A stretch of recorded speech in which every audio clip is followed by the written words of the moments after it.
Que dois-je faire pour pleurer par crainte d'Allah? Quelles sont les causes que je dois mettre en œuvre pour arriver à pleurer par crainte d'Allah?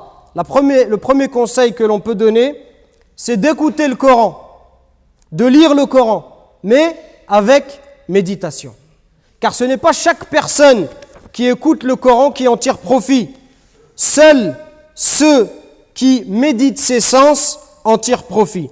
Quand tu lis le Coran, sois convaincu qu'Allah Azza wa Jal, il s'adresse à toi. Quand tu ouvres le Mus'haf et que tu lis un verset, dis-toi c'est Rabbil Alamin, le Seigneur de l'univers, il est en train de me parler parce que je suis malade.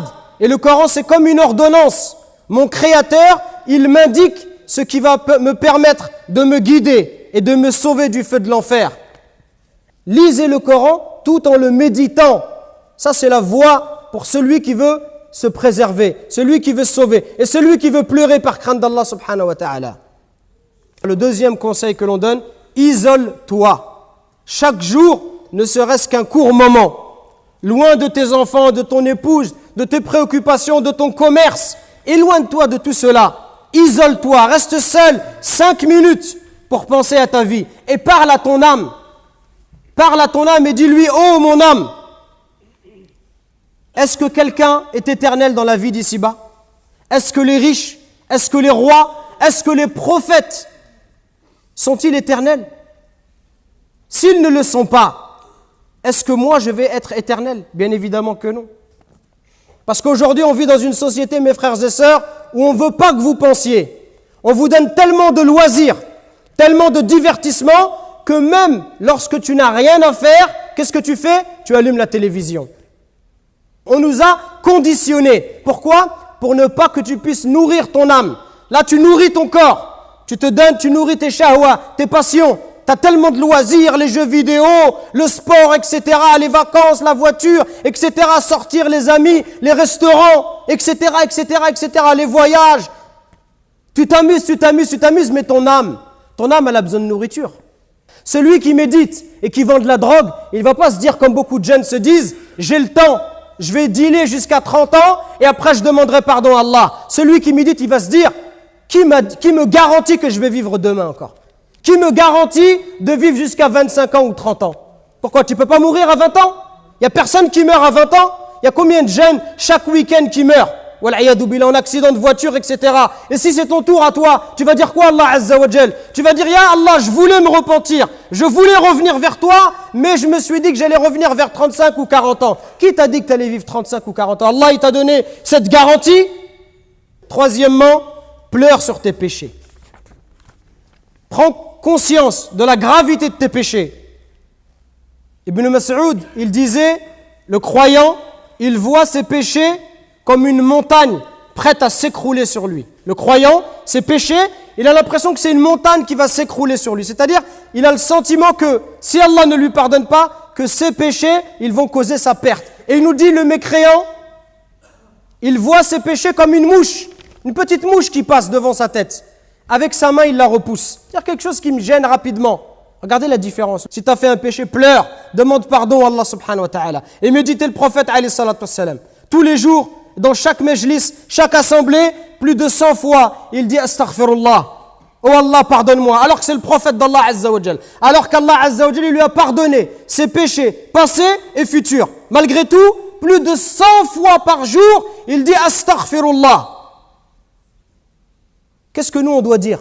Et si tu n'arrives pas à pleurer à cause de tes fautes, Wallah, il pleure parce que tu as le cœur dur. Celui, mes frères, qui ne verse pas une larme parce qu'il a désobéi à Allah, quand il regarde sa vie, ses péchés, s'il n'a pas de pitié envers ses œuvres, s'il n'a pas de la pitié envers ce qu'il va présenter à Allah, pleure parce que tu as un cœur dur, ya akhi. Wallah, il pleure parce que ton cœur il est dur. Et demande à Allah d'attendrir ton cœur. Quatrième conseil, c'est d'assister aux assises religieuses, d'apprendre sa religion. Et en particulier, ce qui traite de la connaissance d'Allah subhanahu wa ta'ala.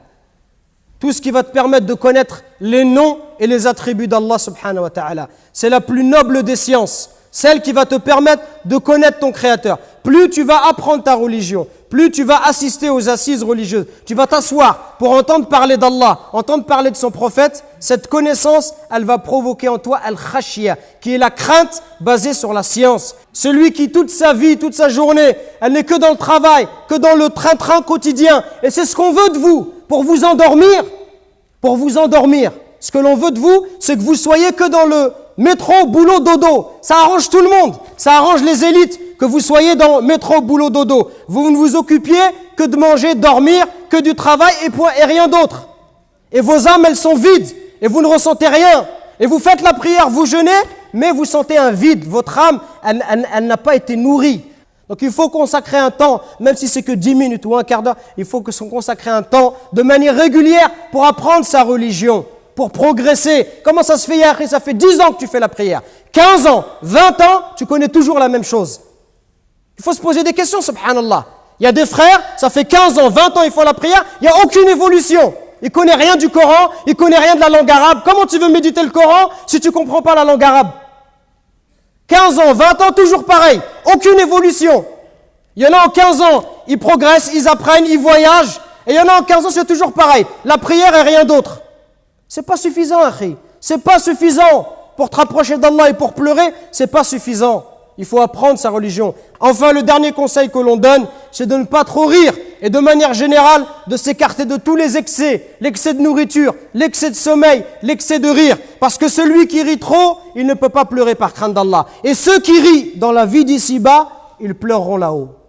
Et ceux qui pleurent ici, ils riront là-haut. Alors à toi de choisir ce que tu veux. Est-ce que tu veux rire là-haut ou tu veux pleurer là-haut?